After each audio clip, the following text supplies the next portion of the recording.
Naku po, kung may award lang sa pagiging pabibo sa online games, panalo na sana si Mark sa barkada namin. Laging may pa-strategy, kahit minsan sablay naman. Si Ana naman, todo cheer kahit lag pa siya, basta makabida lang. Tapos andyan si Leo, puro trash talk, pero laging natatamaan ng kalaban.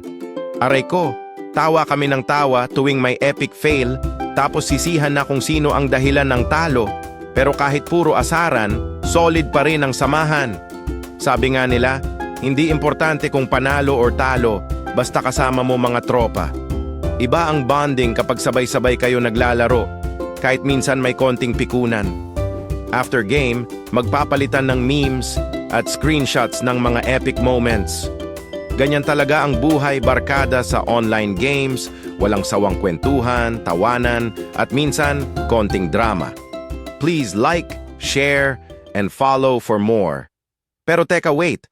Hanap nyo ba ay comfortable na gaming chair na swak sa budget at hindi masakit sa likod kahit magdamagan ng laro? Subukan nyo itong ergonomic gaming chair, adjustable at may soft cushion para sa tunay na gamer.